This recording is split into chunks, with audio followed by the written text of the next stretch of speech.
亲爱的朋友们，欢迎来到微光夜读。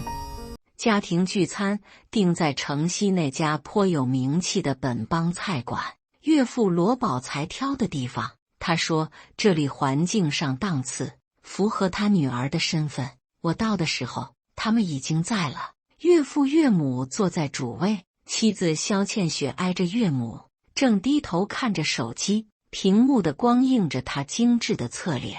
岳泽来了，坐。岳母曾月琴抬了下眼皮，指了指萧倩雪旁边的空位。她今天穿了件暗紫色的丝绒旗袍，头发梳得一丝不苟，腕上戴着一只水头很足的玉镯。爸妈，我拉开椅子坐下，对岳父笑了笑。路上有点堵，来晚了。岳父从鼻子里嗯了一声，目光没离开手里的紫砂壶。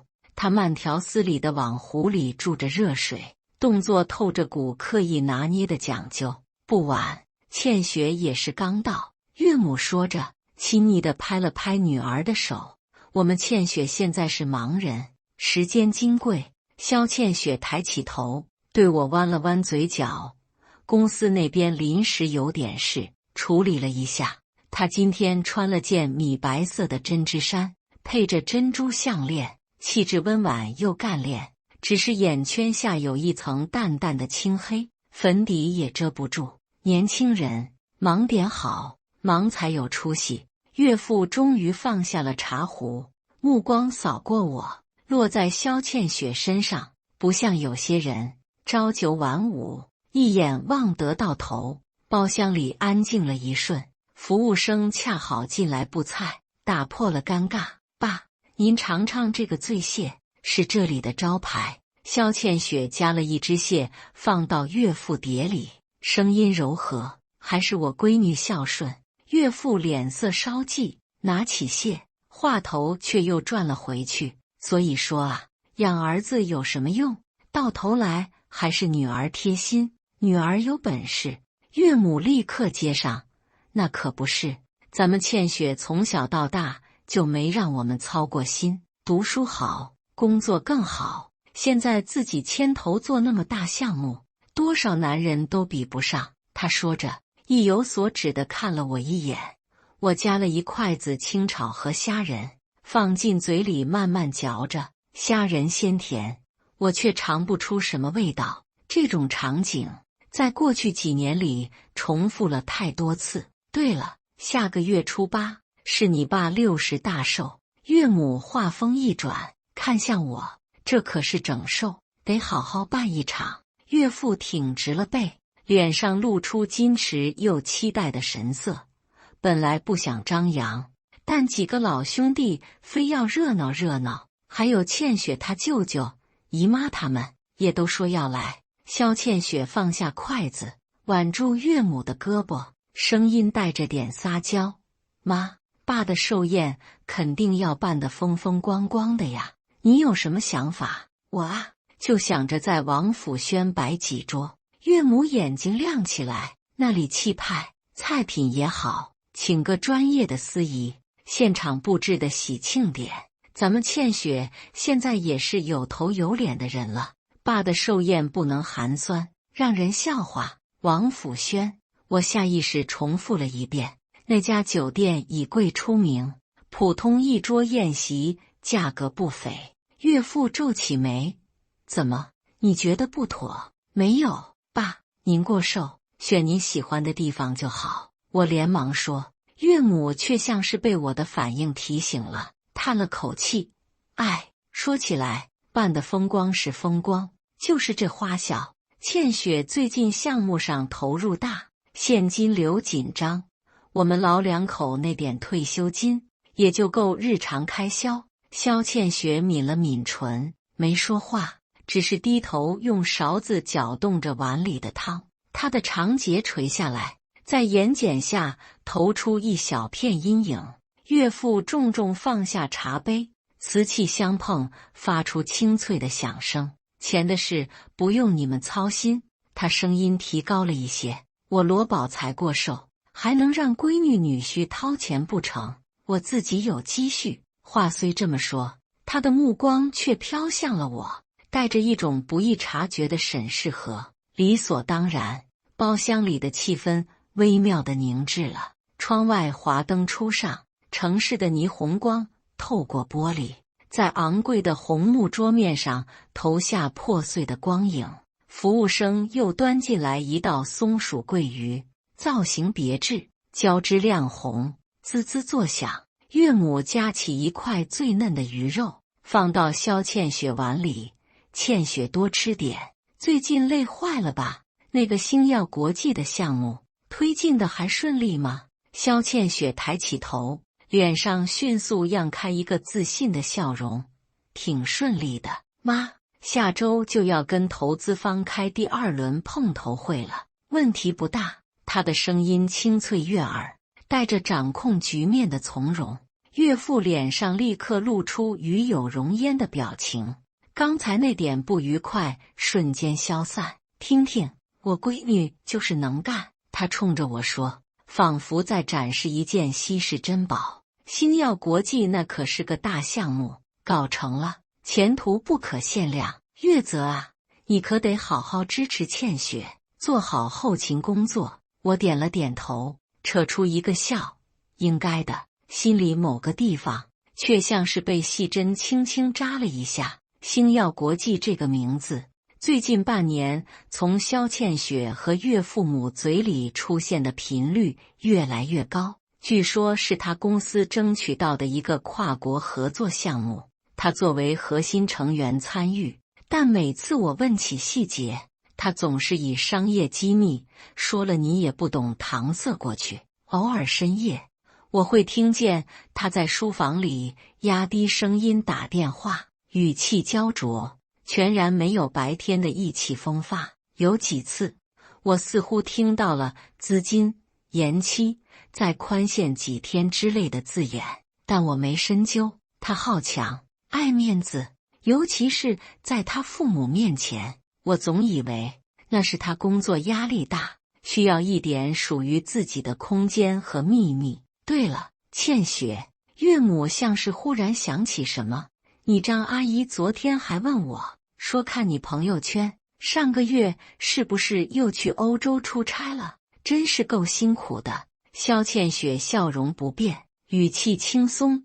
是啊，妈，去巴黎开了个短会，顺便看了看那边的市场，来去匆匆，都没时间给您买点像样的礼物。哎呦，礼物不重要，你事业有成，妈比收什么都开心。岳母笑得见牙不见眼，又转向我，岳泽，倩雪这么拼，你得多体贴她，家里的事你多担待点。我知道，妈，我应道。一顿饭就在岳父母对女儿不间断的夸赞和对我若有若无的敲打中接近尾声。岳父喝了不少酒，脸庞发红，话更多了。他拍着我的肩膀，力气很大。岳泽啊，爸知道你是个老实孩子，咱们男人心胸要开阔，倩雪比你强，那是你的福气，你得惜福，知道吗？酒气喷在我脸上，我微微偏头，应了声，爸说的对。走出餐馆时，夜风带着凉意，岳父岳母叫了代驾先走了。我和萧倩雪站在霓虹灯下等车，她裹了裹身上的风衣，侧脸在光影里显得有些疲惫。今天爸的话你别往心里去，她突然开口，声音很轻。我看着她，夜色掩去了她眼底的情绪。没事，我摇摇头，抬手想替她理一下被风吹乱的发丝，她却下意识地微微侧头，避开了。我的手僵在半空，片刻后讪讪地放下。车来了，我们并肩坐在后排，彼此沉默。车窗外的街景流水般向后掠去，灯火阑珊，却照不进我们之间的沉寂。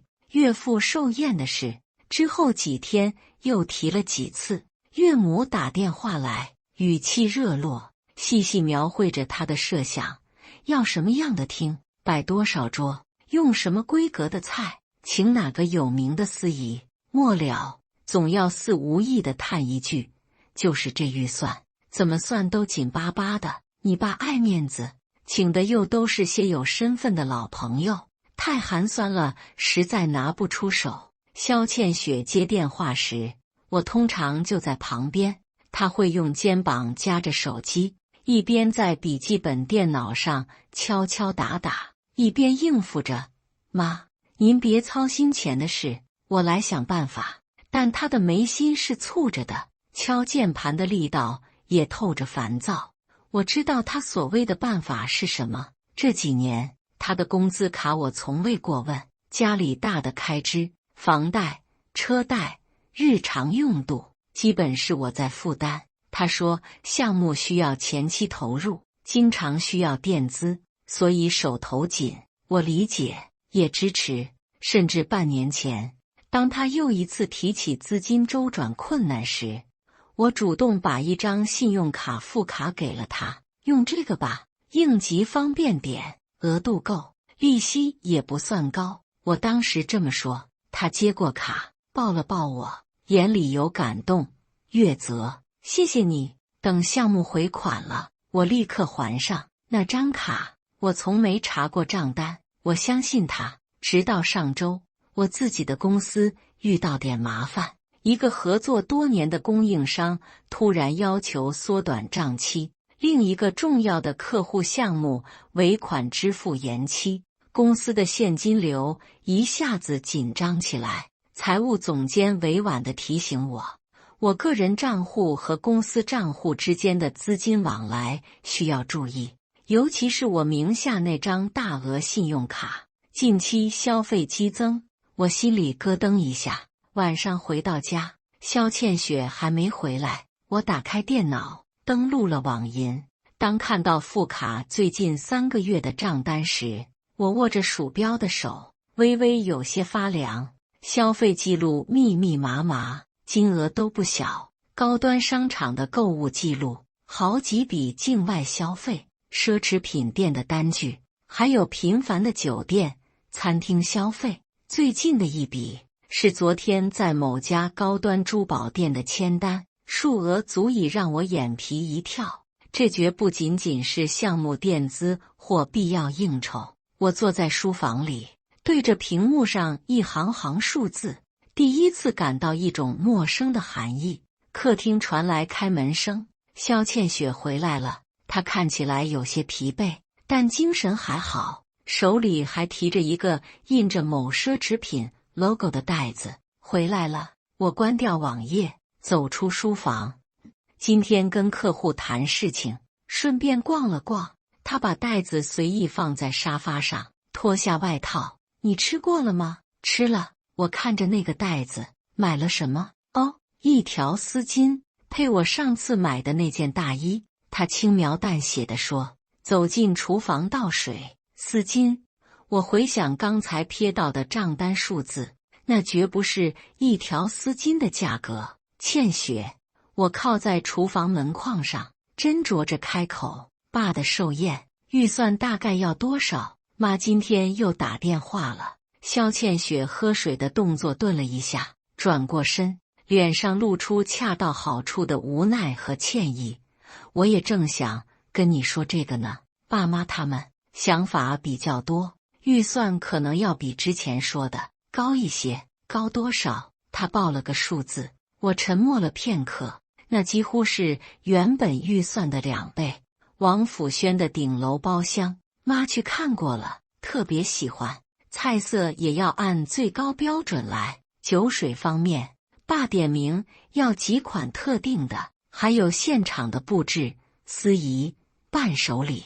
他走过来，拉住我的手，声音软下来。月泽，我知道这有点多，但爸60岁就这一次，他又那么爱面子，我不想让他失望。项目最近在关键阶段，我手头实在挪不开，能不能先用你的卡垫一下，等项目款到了，我连之前的那些一起还你，好不好？他的手指微凉，眼睛望着我，带着恳求。灯光下，他眼角细微的纹路似乎比从前明显了些。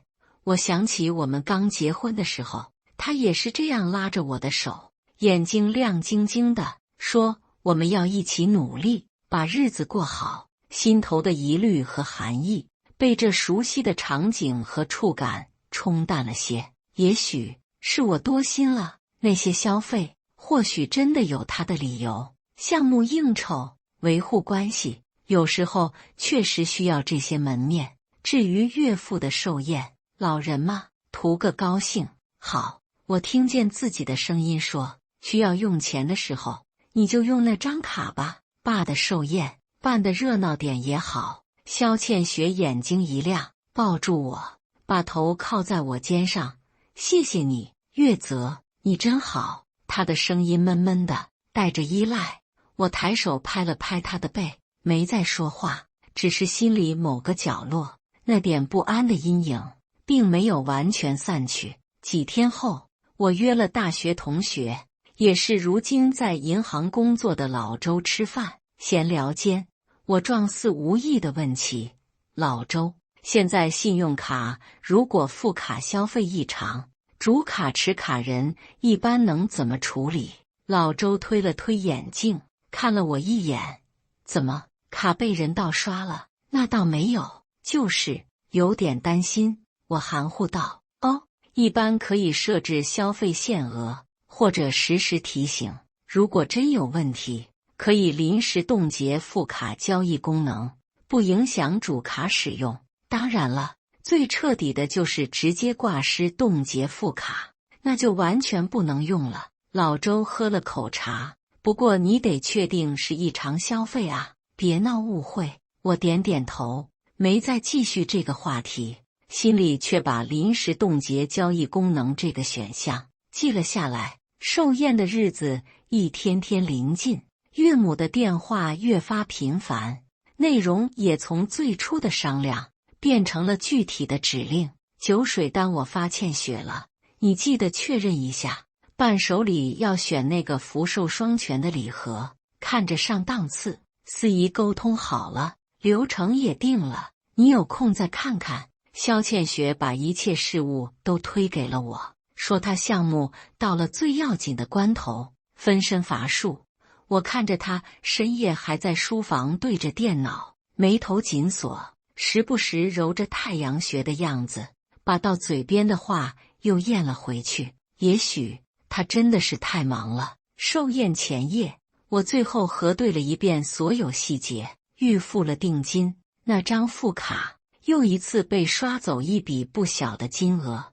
我看着手机上的消费提醒短信，沉默了很久，然后打开电脑，登录了网银系统，鼠标在副卡管理的页面上停留了许久。最终，我只是关闭了网页，再给他，也再给我自己一点时间。但愿一切只是我多虑了，但愿明天岳父的寿宴能顺顺利利，大家高高兴兴。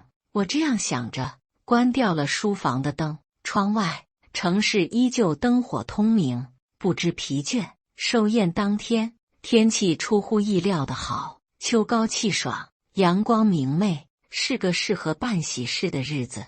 王府轩坐落在市中心最繁华的地段，是栋颇有历史感的老派奢华酒店。门童穿着笔挺的制服，戴着白手套，恭敬地拉开车门。岳父罗宝才今天特意穿了身崭新的藏青色中山装，头发梳得油亮，一丝不苟。他背着手，昂着头，打量着酒店气派的大门和鎏金的招牌，脸上是掩不住的满意和得意。岳母曾月琴则是一身枣红色绣金旗袍，脖子上戴着珍珠项链，手腕上是那只玉镯，还额外添了只金镶玉的戒指。她挽着岳父的胳膊，下巴微微抬起，眼角眉梢都透着喜气。爸妈这边，萧倩雪今天更是精心打扮过，一身香槟色的小礼裙，剪裁得体，衬得她身形窈窕，长发挽起，露出优美的脖颈，珍珠耳坠与项链相映生辉。她妆容精致，笑容得体，站在酒店大堂璀璨的水晶灯下，光芒四射，俨然是全场焦点。不少先到的宾客已经围了上来，七嘴八舌的寒暄祝贺：“老罗，恭喜恭喜，60大寿，福如东海啊！罗师傅，您这可真是精神矍铄，一点都不像60的人。宝财兄，这地方选得好，气派，还是您有眼光，女儿有本事。”岳父一一拱手回应，笑声洪亮：“哪里哪里，都是孩子们孝顺，非要操办。我说简单点就好，他们不听啊。”岳母在旁边抿嘴笑，不时补充2句：“是啊，我们倩雪非要给他爸好好过个生日，拦都拦不住。这孩子就是太操心。”萧倩雪得体地应对着各位叔伯阿姨的夸赞，举止大方，言谈妥帖。王叔叔，您过奖了，这都是我们做儿女应该的。李阿姨，您里面请，小心台阶。她游刃有余地周旋着，仿佛天生就该是这种场合的中心。而我，许月泽，穿着普通的西装，跟在后面，像个不起眼的影子。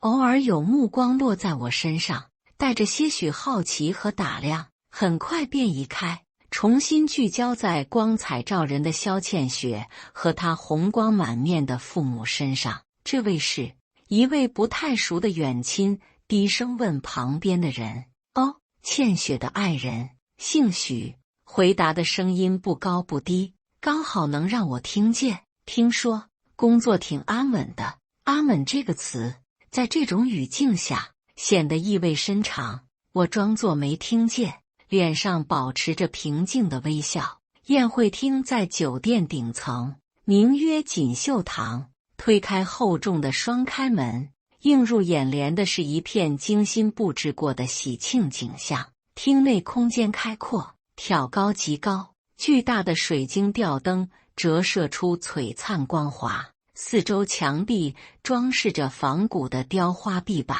地上铺着厚实繁复花纹的地毯。正前方是一个小小的舞台，背景板上是巨大的金色寿字，周围环绕着祥云仙鹤的图案。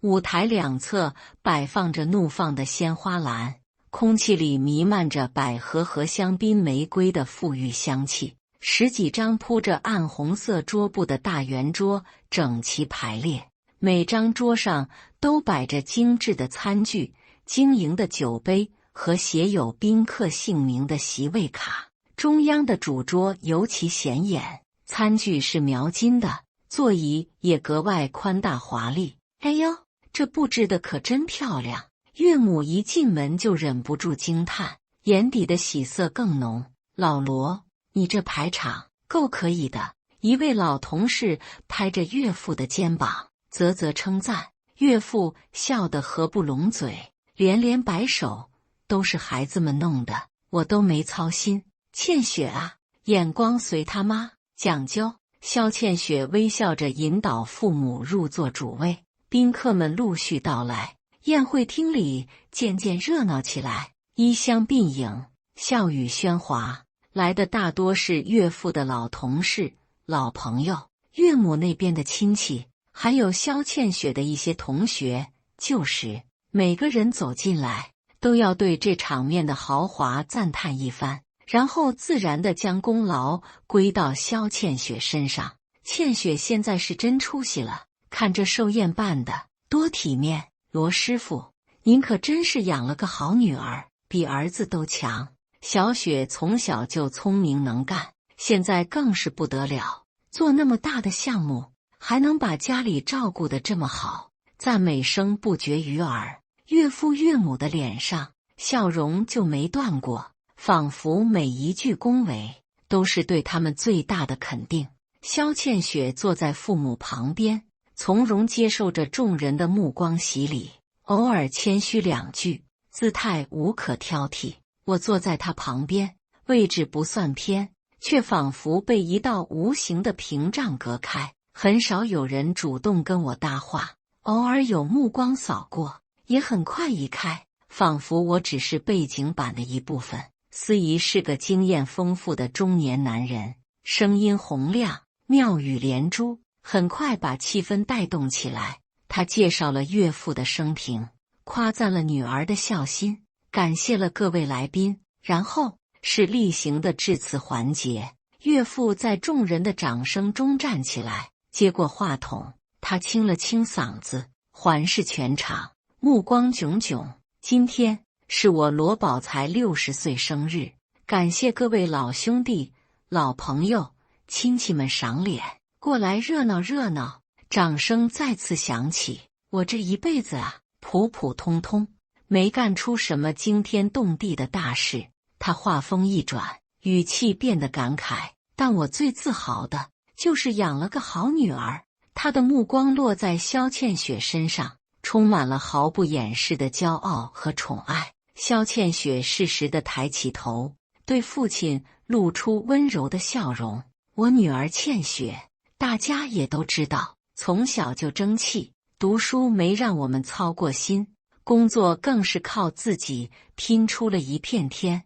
岳父的声音激昂起来。现在他在那么大的公司里，负责那么重要的项目，星耀国际，听说过吧？那就是我闺女在做的。台下响起一片惊叹和附和声。了不起，虎父无犬女啊！倩雪真是我们看着长大的，现在这么有出息，老罗你福气太大了。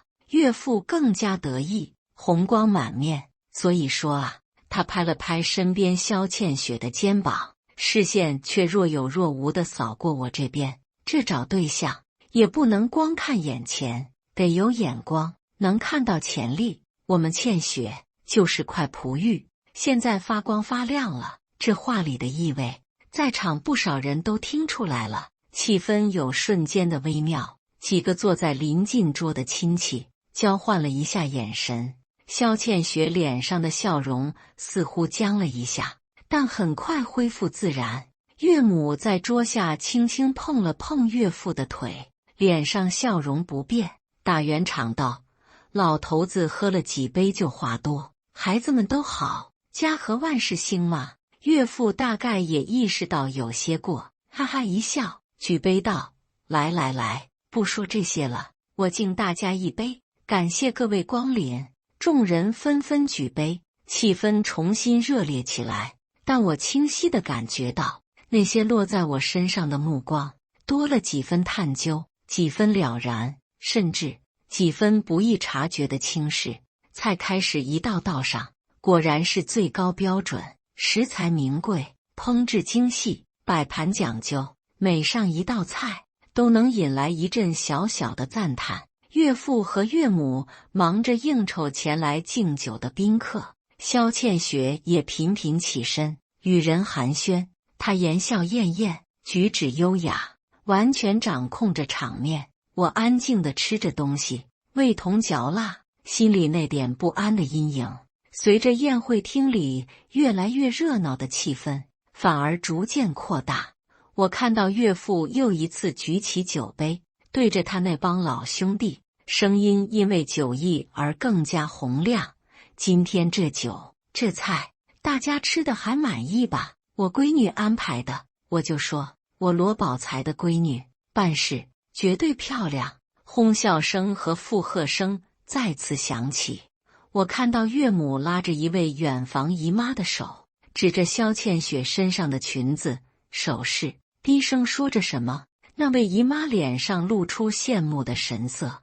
我看到萧倩雪游刃有余地应对着各方恭维，笑容完美无瑕，仿佛戴着一张精心描画的面具。而那张副卡，那张今天承担了所有费用的副卡，此刻正静静地躺在某个地方。他刷出的每一分钱，似乎都在为眼前这虚幻而热闹的荣光添砖加瓦。我放下筷子，拿起酒杯，抿了一口，酒液辛辣，直冲喉咙。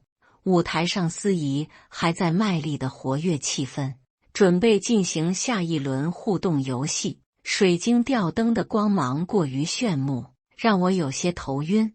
这场精心筹备的寿宴才刚开始不久，而我知道有些东西已经像这杯中的酒一样，开始慢慢发酵，变了味道。酒过三巡，菜过五味，宴会厅里的气氛更加热烈，空气中弥漫着酒香、菜香和人们高涨的情绪。几轮互动游戏下来，岳父的情绪明显被推得更高。他脱掉了中山装的外套，只穿着里面的白色衬衣，领口松开了2颗扣子，脸上红得发亮，眼神也有些飘，看人时带着酒酣耳热后的亢奋，司仪很懂得察言观色，把话筒再次递给岳父，邀请寿星老再讲几句。岳父毫不推辞，接过话筒，摇摇晃晃地站起来。今天高兴，真高兴。他声音洪亮，带着浓重的鼻音。我罗宝才活了60年，今天这生日过得最痛快。掌声和叫好声响起。为啥痛快？他大手一挥，指向身边的萧倩雪。因为我闺女给我长脸，给我罗家争光。萧倩雪微微蹙了下眉，似乎想说什么，但岳父根本没给她机会。在座的好多都是看着我闺女长大的。岳父的舌头有点打结，但吐字还算清晰。倩雪小时候我就知道，这孩子不一般，聪明要强，比小子都强。是，倩雪从小就出众。桌上立刻有人附和。老罗，你教育得好啊！岳父更加得意，话匣子彻底打开。读书从来没掉出过前3名，工作靠自己进了大公司，现在更是了不得，星耀国际的项目负责人。你们知道这项目多大吗？说出来吓你们一跳。他夸张地比划着手势，仿佛那是一个足以撼动世界的工程。萧倩雪脸上的笑容有些维持不住，她伸手轻轻拉了一下岳父的衣袖，低声说：“爸，您喝多了，少说2句。”我没喝多。岳父一甩胳膊，声音反而更高了：“我清醒得很，我就是要说，我闺女就是我最大的骄傲。”他目光扫过全场，最终落在了我的脸上，那目光里带着一种混合了酒精、得意和某种难以言喻的优越感。说到这儿啊，他话锋一转，语气变得有些古怪，我就得说说我这个女婿许月泽。全场瞬间安静了不少，许多目光齐刷刷地投向我。我放下手里的茶杯，抬起头，迎上岳父的视线。萧倩雪的脸色微微变了，她放在桌下的手似乎握紧了些。岳母也愣了一下，随即笑着打圆场：“老头子，你说什么呢？月泽也是个好孩子，踏实，对，踏实。”岳父重复着这个词，咧开嘴笑了，但那笑容里没有多少温度。月泽是踏实，工作也稳当，朝9晚5，没什么波澜。他顿了顿，像是斟酌词句，又像是故意吊人胃口。这过日子啊，光踏实有时候也不行。他慢悠悠地说，每个字都像小锤子，敲在紧绷的空气里，得有冲劲，有眼光，得能抓住机会。就像我们倩雪这样，我感觉到自己的后背微微绷直了，脸上还是那副平静的表情，甚至嘴角还挂着一丝惯常的温和的笑意。只有我自己知道，捉不下的手，指甲已经嵌进了掌心。爸，萧倩雪的声音提高了一些，带着明显的制止意味。月泽对我很好，对家里也很好，我们的事我们自己知道。对，你们小两口好就行。岳母赶紧接话，试图把话题拉回来。月泽性子温和，包容我们倩雪，这是优点。但岳父的酒劲和表现欲已经上来了，哪里肯就此打住。他摆了摆手，示意他们别插嘴。我没说月泽不好，他看着我，眼神却有些飘忽，仿佛透过我在看别的什么。我就是说啊，这人和人他就是不一样，命也不一样。他往前倾了倾身体，带着酒气的呼吸仿佛能喷到我脸上。月泽，你说是不是？你命好啊，娶了我们倩雪，这要是换了别人，能有今天这日子，能坐在这王府轩的顶楼吃饭。他环视了一圈豪华的包厢，意思不言而喻。几个坐在近处的宾客脸上露出微妙的神情，有人低头喝茶，有人互相交换眼色，角落里传来极低的窃窃私语。话也不能这么说。一位看起来面善的阿姨试图缓和，怎么不能这么说？岳父打断他，嗓门更大了。事实吗？这寿宴，这排场，哪一样不是倩雪挣来的面子？月泽，你说，你沾没沾倩雪的光？所有的目光都聚焦在我身上，那些目光里有好奇，有审视，有怜悯，有幸灾乐祸。萧倩雪的脸色已经有些发白，她嘴唇动了动，却最终没有发出声音。岳母脸上的笑容也挂不住了，带着几分尴尬和焦急。我慢慢吸了一口气，又缓缓吐出。掌心的刺痛让我保持着清醒。我看着岳父因为酒精和兴奋而有些扭曲的脸，看着他那双带着挑衅和某种莫名快意的眼睛，然后我点了点头，声音不大，但足够清晰。是，爸说的对，能娶到倩雪是我的福气。今天这寿宴，倩雪出力最多，我沾光了。我的语气平静，甚至带着点认命的诚恳。岳父愣了一下，似乎没料到我会这么直接的承认。他张了张嘴，一时没找到新的话头。周围的人也愣了一下，随即气氛微妙地松弛了一些。有人干笑着打圆场：哈哈，老罗你看，岳泽多实在，就是小许脾气好，能包容，夫妻嘛，互相扶持，谁强点谁弱点不重要，和和美美就行。岳父被我这么一认怂，反而像是拳头打在了棉花上，那股子劲头泄了一些。他哼了一声，重新坐回椅子上，嘟囔道：知道就好。司仪见机立刻上前，又张罗着下一轮敬酒，总算把这尴尬的场面暂时接过。但我清楚地看到，岳父看我的眼神，除了之前的轻视，又多了一层果然如此的不屑，仿佛我的认怂恰恰印证了他所有的判断。萧倩雪在桌子下面轻轻碰了碰我的手，她的手很凉。我转头看她，她对我露出一个极其勉强的带着歉意的笑容，眼神躲闪着。我什么也没说，只是把手抽了回来，重新端起了茶杯。茶已经凉了，入口苦涩。宴会还在继续，欢声笑语似乎比刚才更响亮。人们推杯换盏，说着吉祥话，夸赞着菜色，恭维着主人。但我仿佛被隔在一层透明的玻璃罩子外面，所有的热闹都与我无关。我只是安静地坐着，听着，看着。看着岳父在众人的吹捧下，渐渐又恢复了那副趾高气扬的模样。看着他拉着几个老兄弟，唾沫横飞地讲述女儿星耀国际项目的宏伟蓝图，那些细节，连我这个做丈夫的都闻所未闻。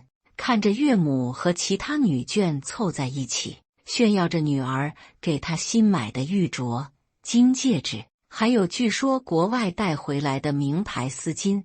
看着萧倩雪周旋其间，笑容无懈可击，只是那笑意从未真正到达眼底。而我就像一个局外人，一个靠着妻子恩赐才得以坐在这里分享这份荣光的局外人。心脏的位置有一种顿顿的闷痛，并不尖锐，却持续地缓慢地弥漫开来。我知道这还不是终点。岳父的酒意，众人的起哄，还有他那颗急于证明女儿，或者说证明自己价值的心，不会让今晚就这样平淡的过去。果然，当又一轮敬酒高潮掀起，几个岳父的老兄弟起哄着让寿星老讲讲女儿女婿的趣事时，岳父的眼神再次亮了起来。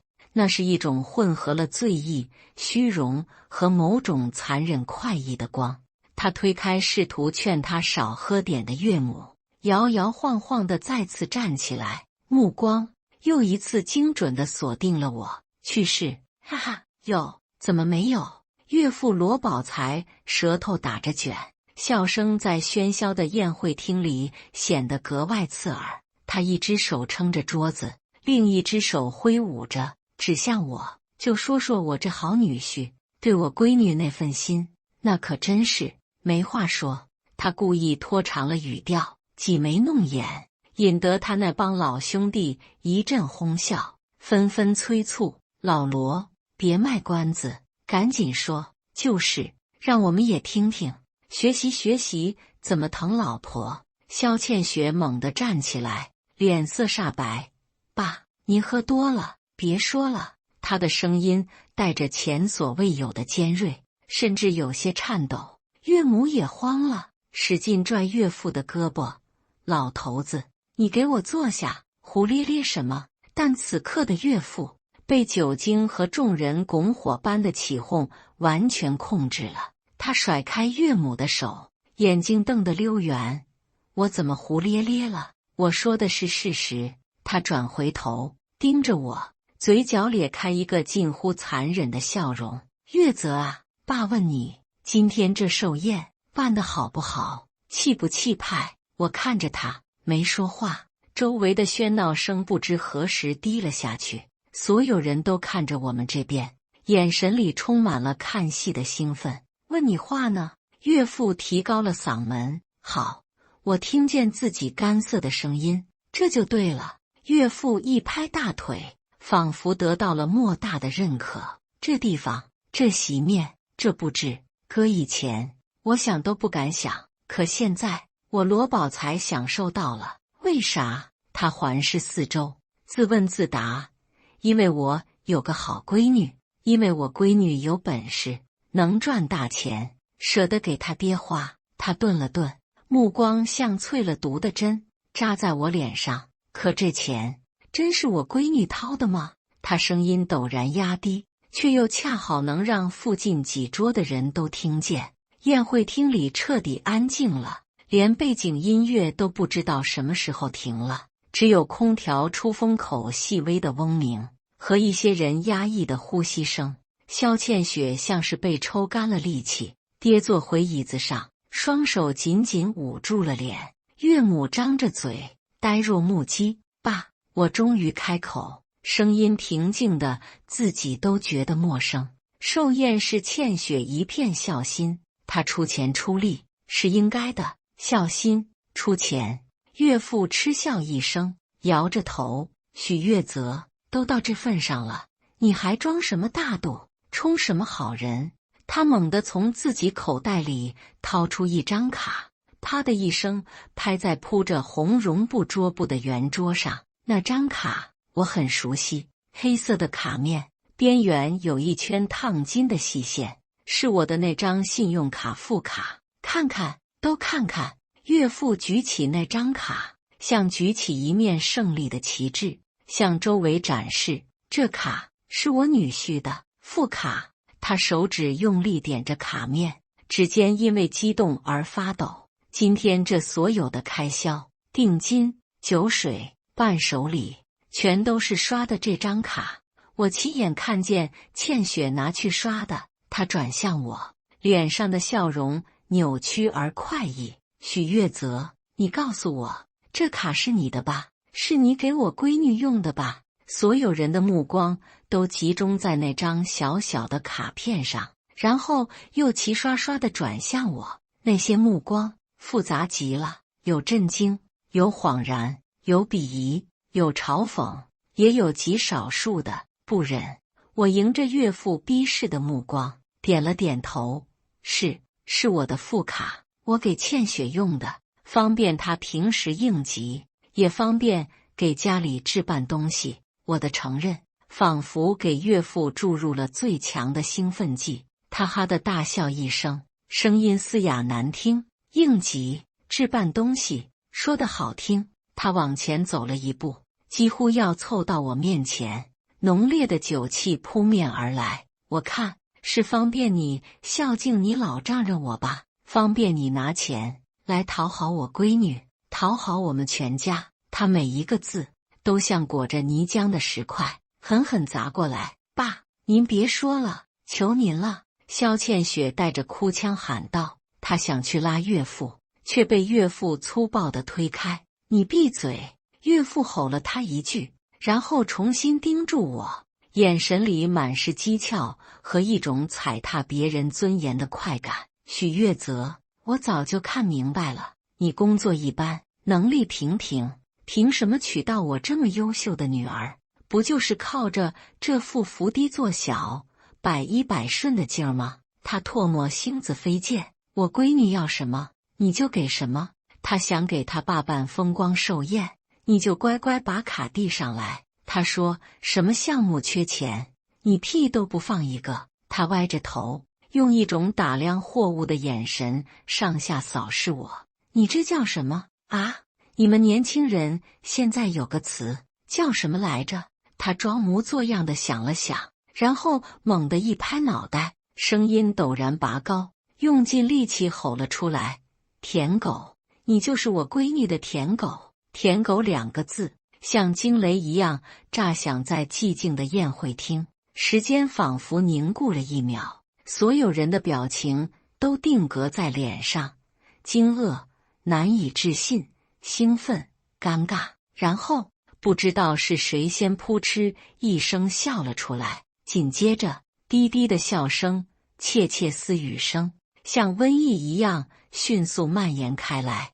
那些笑声并不大，却像无数细小的针，密密麻麻地扎遍我的全身。岳父站在那里，喘着粗气，脸上因为激动和酒精而涨成紫红色。他看着我的眼神充满了胜利者的得意和毫不掩饰的轻蔑，仿佛终于把憋在心里多年的话用最羞辱的方式当众捅了出来，痛快极了。岳母反应过来，脸上红一阵白一阵，想说什么，嘴唇哆嗦着，最终却只是重重叹了口气，别过脸去。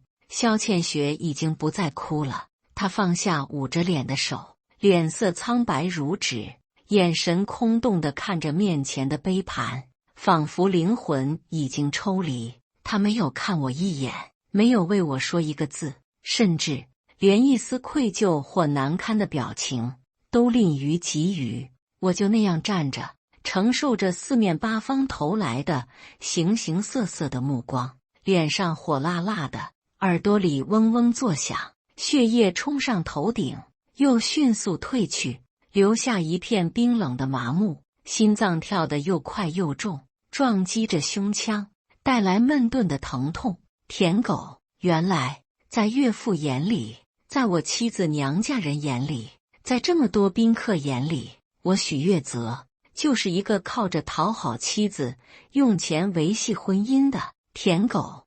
我这些年来的付出、忍让、包容，都成了这个词最鲜活的注脚。我以为的夫妻扶持，不过是他们眼中单方面的供奉；我以为的孝顺长辈，不过是他们认定的讨好巴结。多么可笑！又多么真实！我慢慢抬起眼，视线掠过岳父得意洋洋的脸，掠过岳母尴尬躲闪的脸，最后定格在萧倩雪那张毫无血色的精致的侧脸上。她依旧没有看我，仿佛这一切的羞辱都与她无关，又或者在她内心深处，或许也早就认同了她父亲的看法，只是从未说出口。我张了张嘴，想说什么，喉咙却像是被什么东西死死堵住，发不出任何声音。就在这时，宴会厅那扇沉重的雕花木门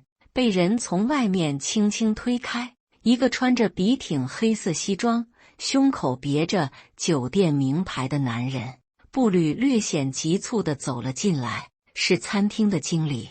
他脸上惯常的得体微笑消失了，眉头微蹙，神色严肃，目光在略显混乱的宴会厅里扫视了一圈，然后径直朝着我们这桌，朝着还站在那里举着那张副卡满面红光的岳父罗宝才走了过来。经理的脚步很快，皮鞋踩在厚地毯上，发出沉闷的噗噗声。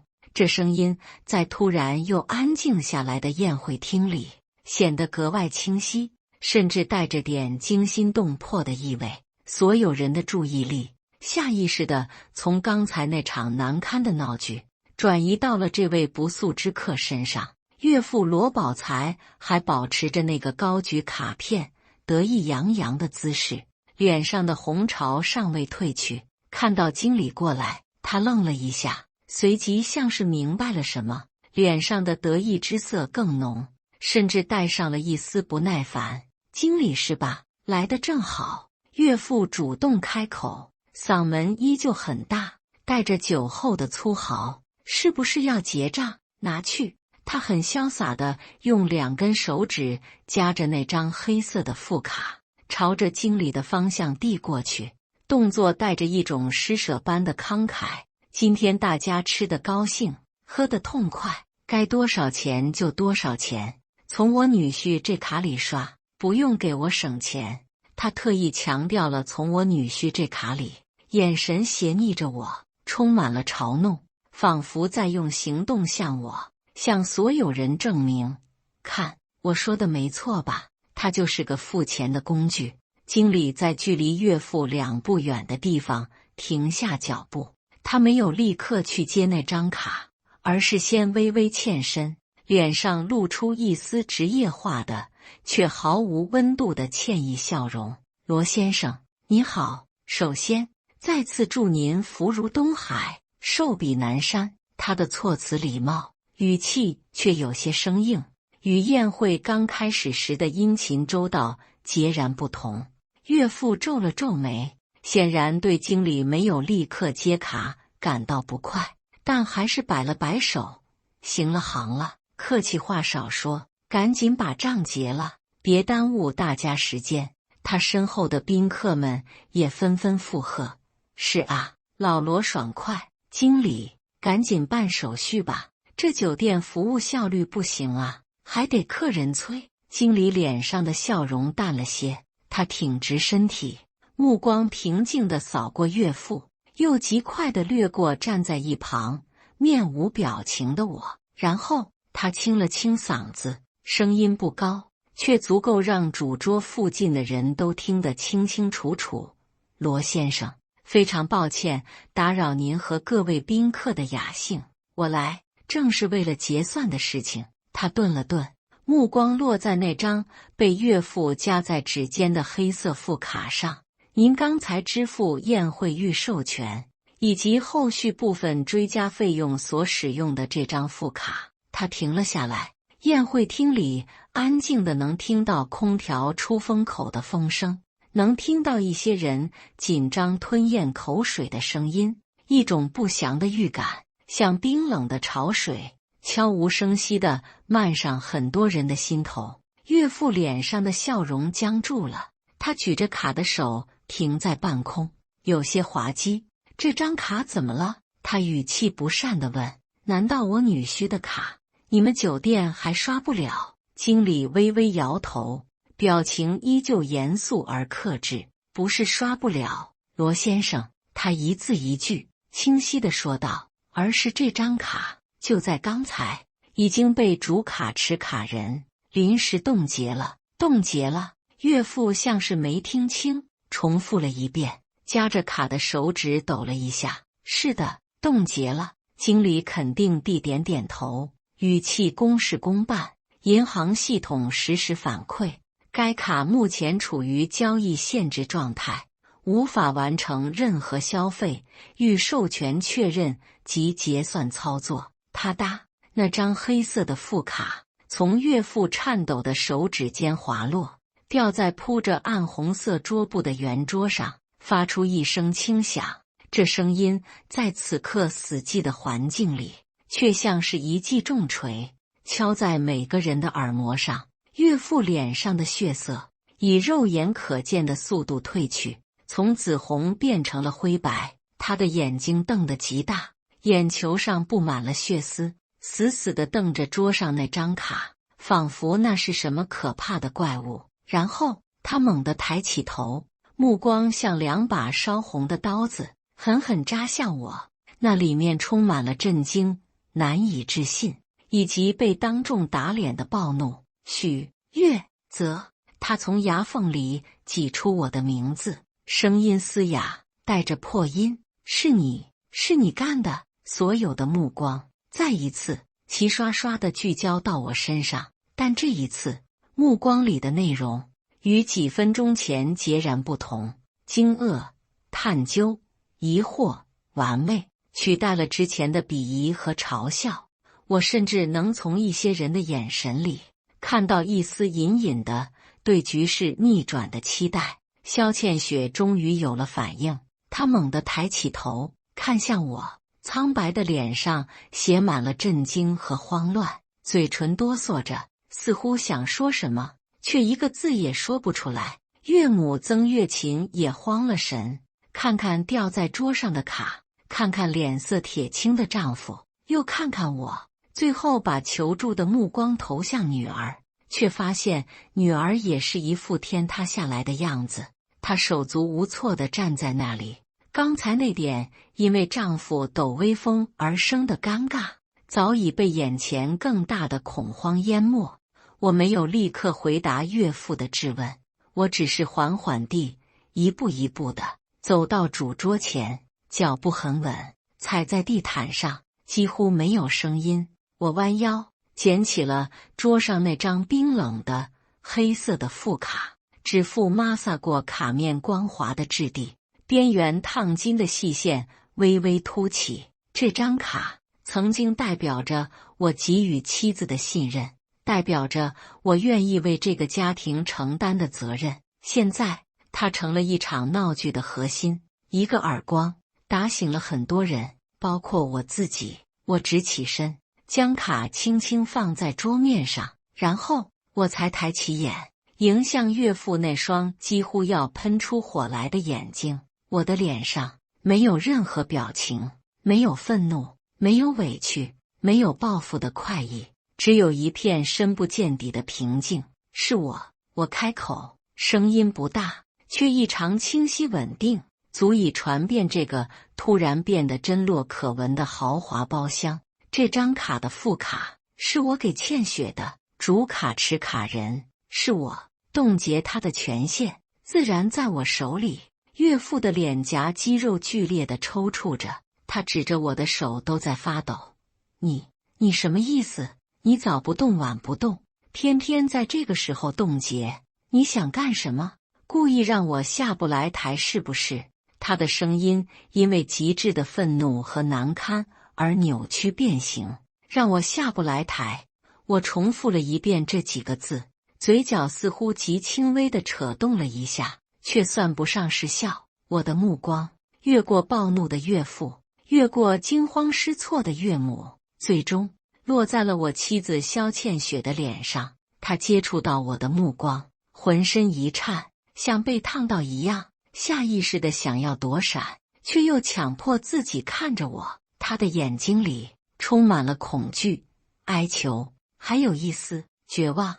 我没有理会岳父的咆哮，只是看着萧倩雪，用平静到近乎残忍的语气缓缓说道：“倩雪，事到如今，你还不打算说点什么吗？或者需要我帮你说说，这张卡除了给爸办寿宴，最近几个月还刷了些什么？你那所谓的星耀国际项目到底进展如何？你每个月号称的高额项目奖金和投资回报又去了哪里？”每一个问题都像一把冰冷的凿子，敲在萧倩雪已经脆弱不堪的心理防线上。她的脸色从苍白变成了死灰，嘴唇失去了最后一点血色，抖得如同风中的落叶。她看着我，眼睛里的哀求渐渐变成了彻底的崩溃。月泽，他试图开口，声音却破碎不成调。说啊！岳父却像是抓到了救命稻草，猛地转向女儿，厉声吼道：“你告诉他你的项目多成功，告诉他你赚了多少钱，告诉他这卡里的钱都是你的，你快说啊！”他的吼声在寂静的宴会厅里回荡，带着一种穷途末路的疯狂。萧倩雪被他吼得浑身一哆嗦，眼泪终于夺眶而出，大颗大颗地滚落下来。他看着父亲充满逼迫和期待的眼睛，又看看我平静无波的眼神，再看看周围那么多双死死盯着他的形形色色的目光。他张了张嘴，然后在所有人难以置信的注视下，他突然用手捂住脸，发出一声压抑到了极致的痛苦的呜咽，身体软软地滑了下去，瘫坐在华丽的椅子上，整个人像是被彻底抽走了脊梁骨。这个动作，这个反应，比任何言语都更有力量。它像一道无声的惊雷，劈在了岳父罗宝才的头顶，也劈在了在场每一个刚刚还在附和着夸赞萧倩雪优秀有出息的宾客心上。岳父呆呆地看着崩溃哭泣的女儿，又猛地转头看向我，他脸上愤怒的红色彻底褪尽，只剩下一种茫然的巨大的惊骇，以及逐渐弥漫开来的不祥的预感。你们，他嘴唇哆嗦着，看看我，又看看哭泣的女儿，再看看桌上那张仿佛带着嘲讽意味的黑色卡片。一个可怕的，他从未想过的可能性，正带着冰冷的寒意攫住了他的心脏。而我只是静静地站在那里，站在这一片由谎言、虚荣和我的隐忍构筑起来的即将彻底崩塌的华丽废墟中央，等待着揭开最后也是唯一真实的那层面纱。宴会厅里的空气像是被抽干了，凝固、沉重，压得人喘不过气。只有萧倩雪压抑的断断续续的啜泣声在死寂中显得格外清晰刺耳，那声音里充满了绝望、羞愧和彻底崩溃后的无力。它像一把钝刀子，缓慢地凌迟着岳父罗宝才最后那点强撑着的体面。他脸上的肌肉不受控制地抽搐着，眼神在我和萧倩雪之间慌乱地移动，从最初的暴怒、质问，到震惊、茫然，再到此刻，那眼底深处逐渐浮现出的连他自己都不愿承认的恐惧。他好像终于开始意识到，事情可能远比他想象的要严重，严重得多。倩雪，你……岳父的声音干涩发紧，带着一丝不易察觉的颤抖。你哭什么？你说话啊！到底怎么回事？他试图去拉女儿的胳膊，想把她从那种崩溃的状态里拽出来，问个明白。但萧倩雪只是拼命地摇头，肩膀剧烈地耸动着，眼泪濡湿了她精致的妆容，在脸上冲出狼狈的痕迹。她什么也说不出来，或者说她不敢说。岳母曾月琴也彻底慌了神，她扑到女儿身边，又急又怕。小雪，小雪，你别吓妈，到底出了什么事？你说话呀！那个项目不是好好的吗？她的声音带着哭腔，摇着女儿的肩膀，却得不到任何回应。周围的宾客们此刻的表情精彩极了，震惊、错愕、难以置信、恍然大悟，看穿一切的讥诮，事情脱离控制的紧张，种种情绪在一张张脸上交织变换。刚才那些附和着岳父夸赞萧倩雪的溢美之词，此刻回想起来，像一个个响亮的耳光，抽在他们自己脸上，窃窃私语声，如同潮水退去后又重新涌上的泡沫，窸窸窣窣地响起，压得很低，却更添烦躁。我的天，这是唱的哪一出？听这意思，萧倩雪那项目有问题，何止有问题？你看他那样子，分明是骗局被戳穿了。那这寿宴的钱，真是许月泽的卡，他一直花女婿的钱充门面。罗宝才刚才还骂人家是舔狗，这下脸丢到姥姥家了。嘘，小声点。这些声音断断续续，却足够清晰地钻进岳父岳母的耳朵里。岳父的脸色从灰白变成了铁青，又从铁青涨成了猪肝色，羞辱、愤怒、恐慌，种种情绪在他胸中翻腾冲撞，几乎要将他撕裂。他猛地转过头，那双布满血丝的眼睛再次死死地盯住我，但这一次那眼神里少了理直气壮的愤怒，多了几分外强中干的色厉内荏，和一丝连他自己都没察觉的哀求，仿佛在求我不要再说下去，给他也给这个家留最后一点遮羞布。许月泽，他咬着牙，声音从齿缝里挤出来，带着一种虚张声势的狠厉。你把话说清楚，什么项目进展？什么钱去哪了？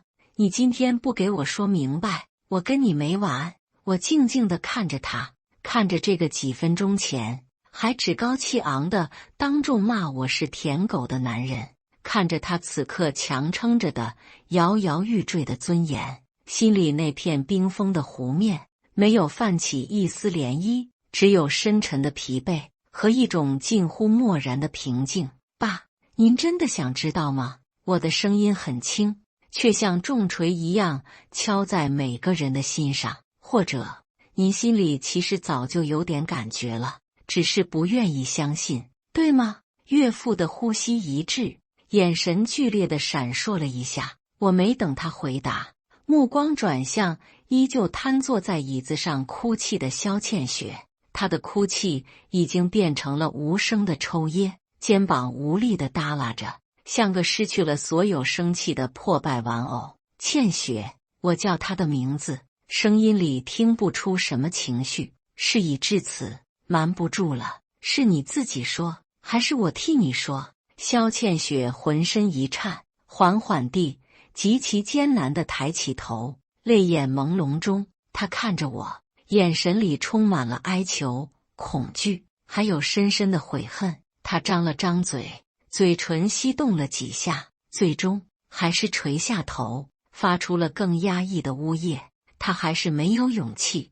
我轻轻叹了口气，这叹息很轻，落在寂静的宴会厅里，却仿佛带着千钧的重量。我转过身，面向那些神色各异的宾客，面向岳父岳母，也面向这荒唐的一切。既然他不说，那我来说。我的声音平稳地响起，不高，却异常清晰，带着一种尘埃落定般的冷静。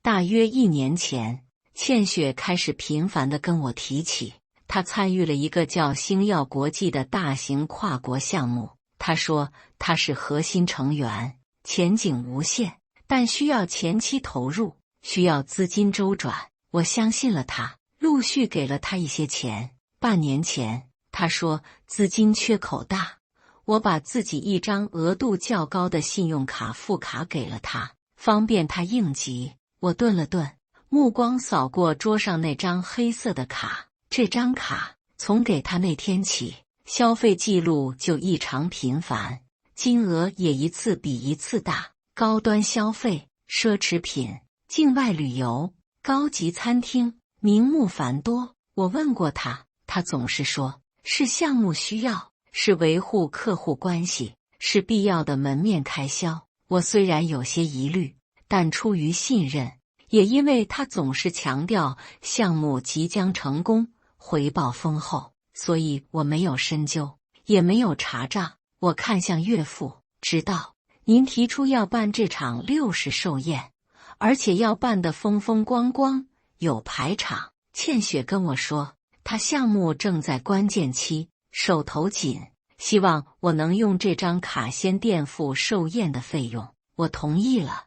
我的嘴角浮现出一丝极淡的自嘲般的弧度。我以为这只是暂时的周转，是孝顺长辈的心意。我甚至觉得能靠自己的能力让长辈开心是件好事。可我没想到，我的声音低沉下去，带着一种冰冷的质感。这张卡连同我之前给他的钱支撑起的，不仅仅是一场寿宴。我的目光缓缓扫过萧倩雪身上价值不菲的礼服和首饰，扫过岳母腕上那只水头很足的玉镯和新添的金镶玉戒指，扫过这豪华的包厢、奢华的布置，最后定格在岳父那张血色尽失、惨白如纸的脸上。他们支撑起的是一个完美的、优秀女儿的假象，是一个让您在亲朋好友面前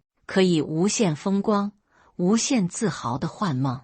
岳父的身体晃了一下，下意识地扶住了桌子边缘，手指用力到指节泛白。他的嘴唇哆嗦着，想反驳，想斥责，却发现自己发不出任何声音，因为他看到女儿那崩溃的模样，看到妻子那惊慌失措的眼神，因为他心底那点长久以来被虚荣和骄傲掩盖住的不安，此刻正疯狂地滋长，叫嚣着告诉他，这是真的。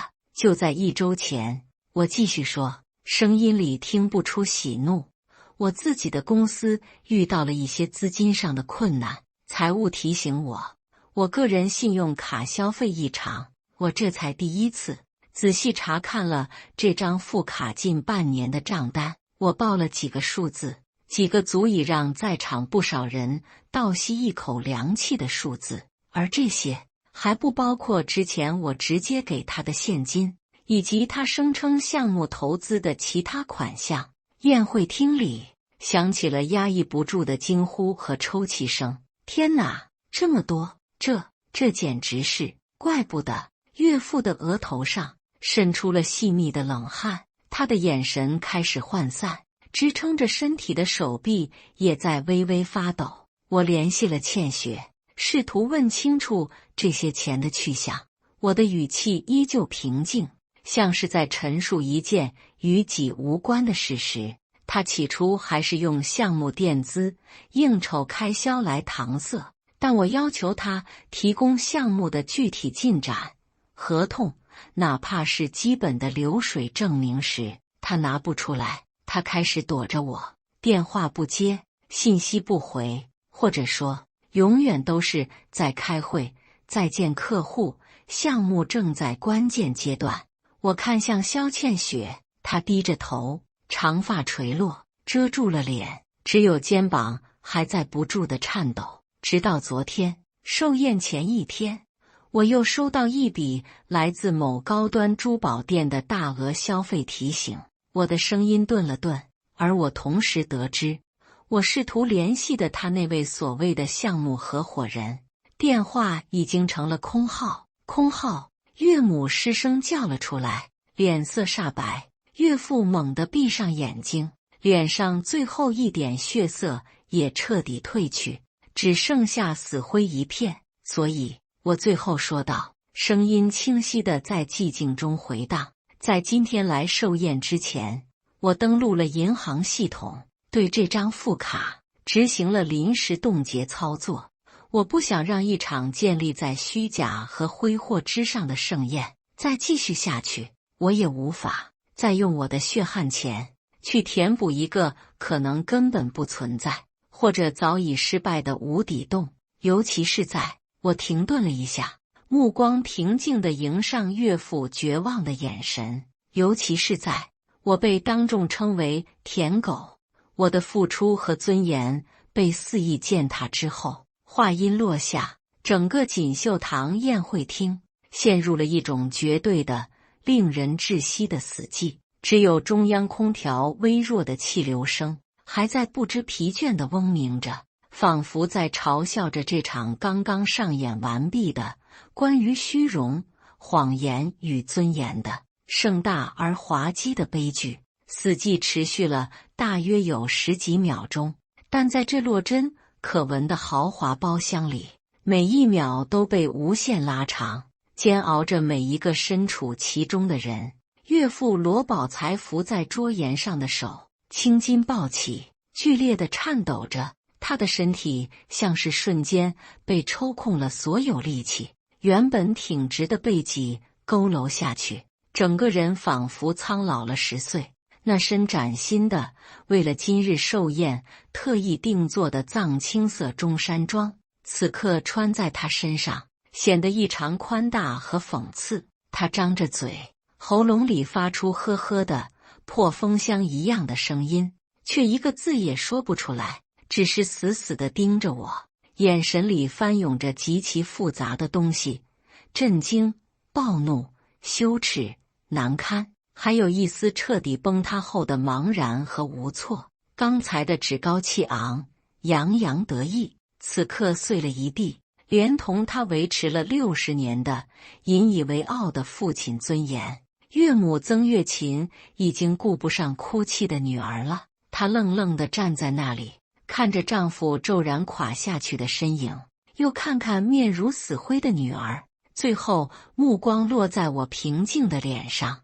她似乎想笑一下，像往常那样打圆场，说2句都是误会，一家人别伤了和气之类的话，但嘴角抽搐了几下，最终只化作一个比哭还难看的表情。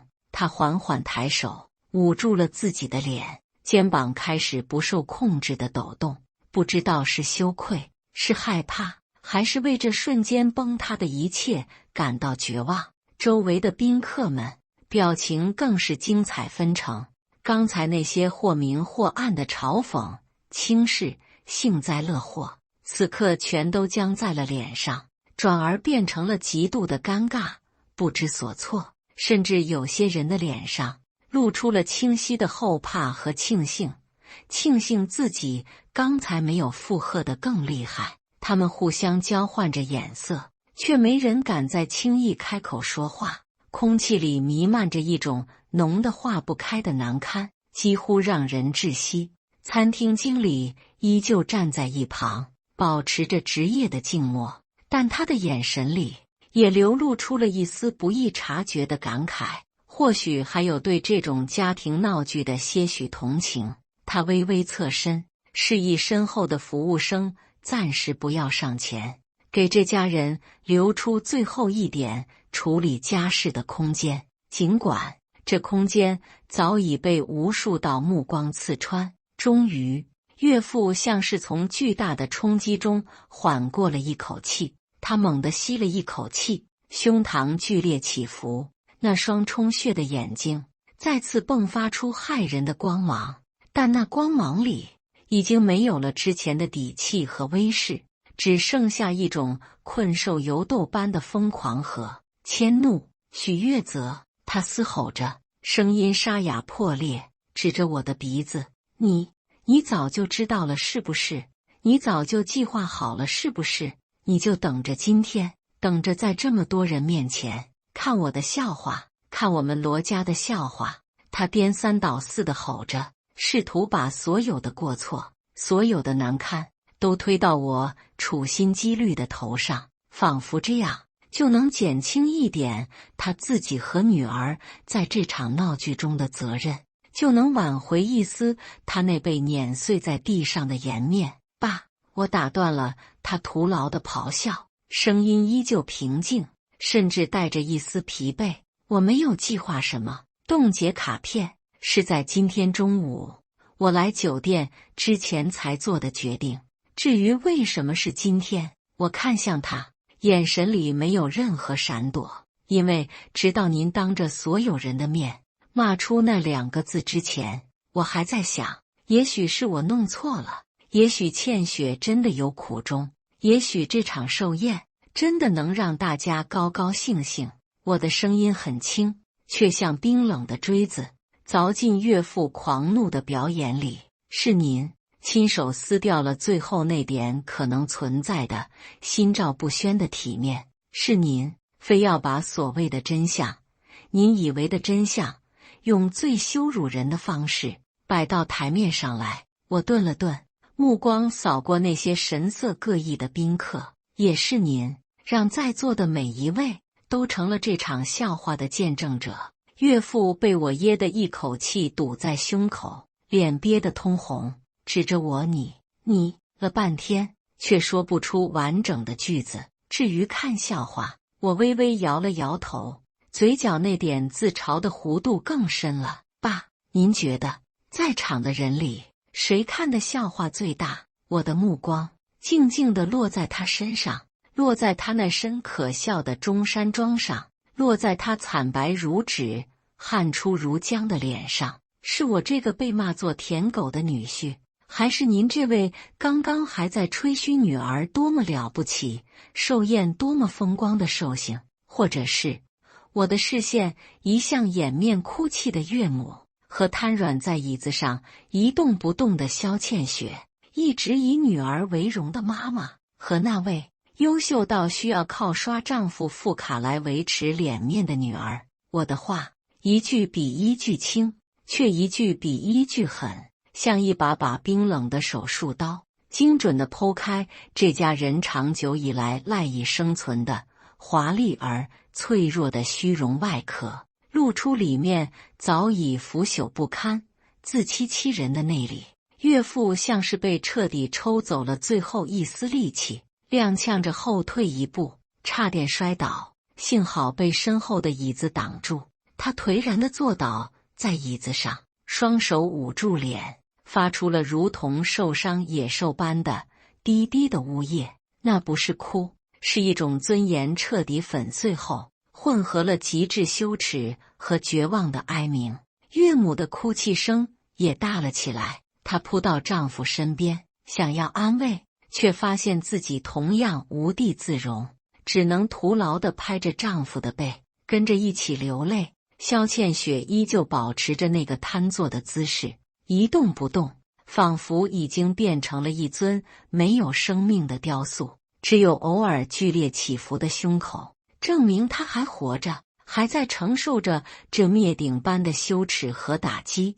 宴会厅里，其他宾客们坐立难安，走也不是，留也不是，劝慰。此刻任何话语都显得苍白可笑，甚至可能引火烧身。继续看下去，这场景实在太过难堪，让人不忍卒睹。窃窃私语声彻底消失了，只剩下岳父岳母压抑的哭声和一片令人头皮发麻的沉默。经理看了看时间，又看了看眼前这无法收拾的场面，终于还是上前一步。他先是对着众宾客微微躬身，语气依旧保持着专业的克制：“各位来宾，非常抱歉，出现了一些意外的状况，影响了大家的用餐体验，酒店方面深表歉意。”然后他转向我，态度明显谨慎和尊重了许多。“许先生，关于宴会的结算问题。”我抬手制止了他继续说下去。“经理，不好意思，给你们添麻烦了。”我从西装内袋里取出一个早就准备好的不算厚的信封，“这里是现金，应该足够支付今天宴会的基本费用，按照最初预定的，而非后来追加的标准。”我把信封递给经理，“多退少补，麻烦你们核算一下。至于那些后来追加的豪华项目、超标酒水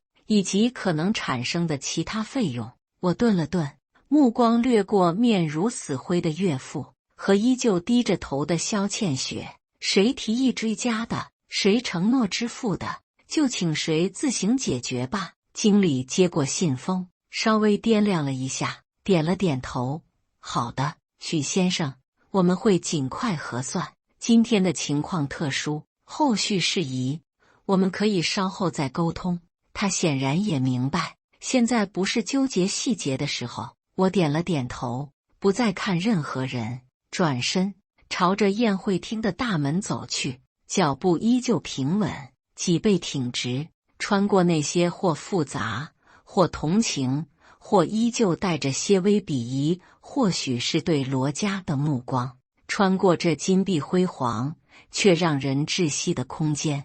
就在我的手即将触碰到冰凉的门把手时，身后传来一个嘶哑的，仿佛用尽全身力气挤出来的声音，是岳父许月泽。你就这么走了？我没有回头，只是淡淡的留下最后一句话，声音不大，却清晰地传遍寂静的宴会厅。不然呢，爸？难道留下来继续当你女儿乖巧听话、负责买单的舔狗吗？说完，我拧开门把手，走了出去。厚重的雕花木门在我身后缓缓合上，隔绝了里面那片狼藉的天地，也隔绝了那些纠缠了我数年的是非与屈辱。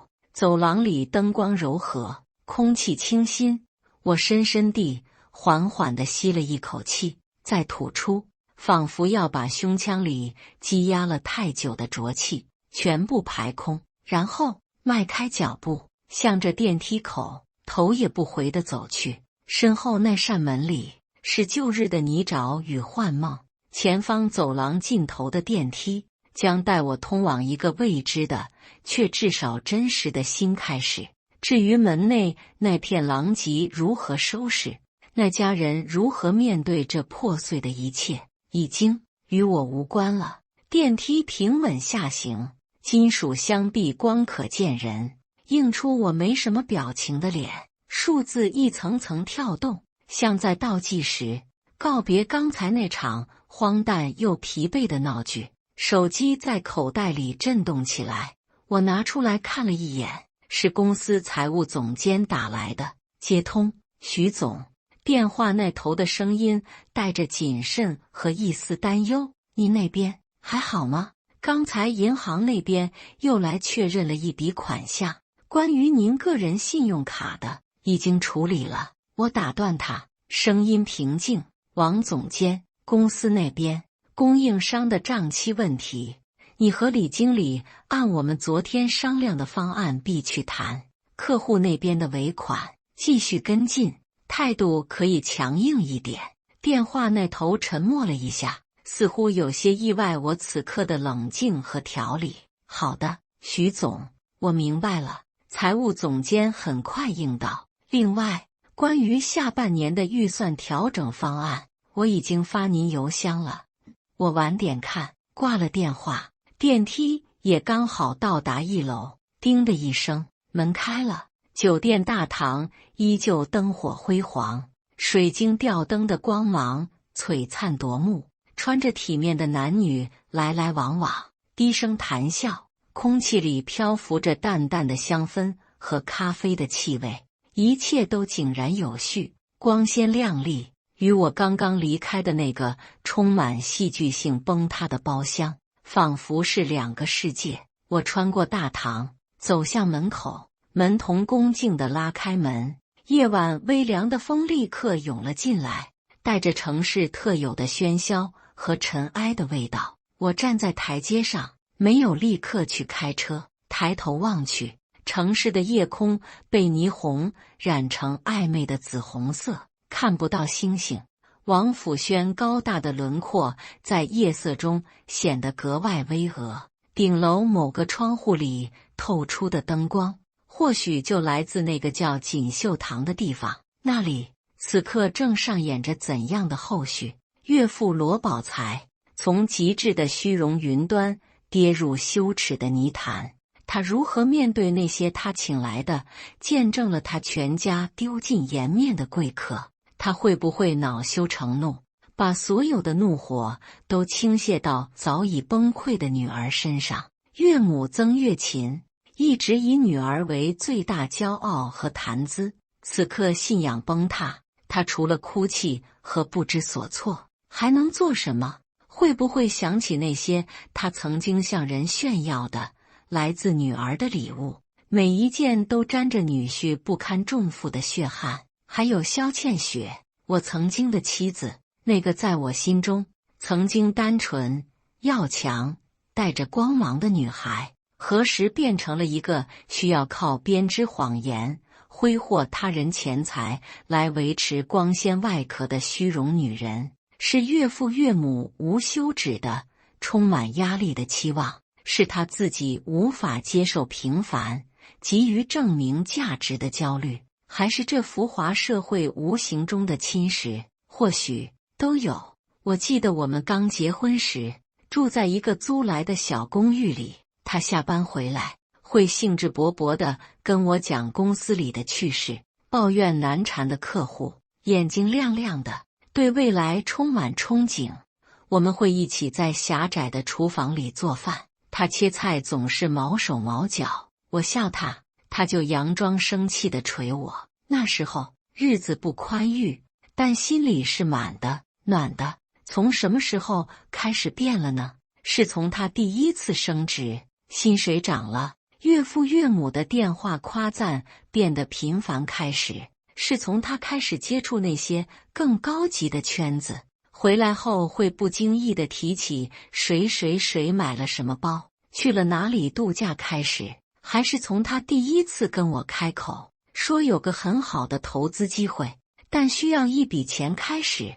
信任就像沙堡，构筑需要时间，崩塌却往往只在一瞬间。当我发现那些漏洞百出的借口，当我看到账单上那些触目惊心的数字，当我意识到他可能早已深陷自己编织的谎言网络而无法自拔时，我曾给过他机会，不止一次。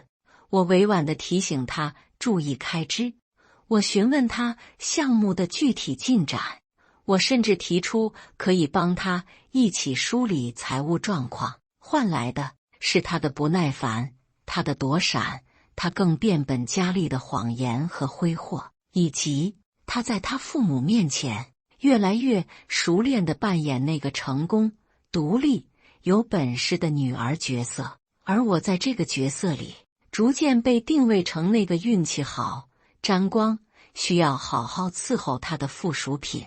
直到今天，那声舔狗像最后的丧钟，敲碎了我所有自欺欺人。感谢大家的观看，本期故事精彩吗？欢迎大家在下方评论区吐槽。如果你喜欢这类故事，记得点击订阅微光夜读，并分享给更多的人，这会对我帮助很大。再次感谢大家的观看。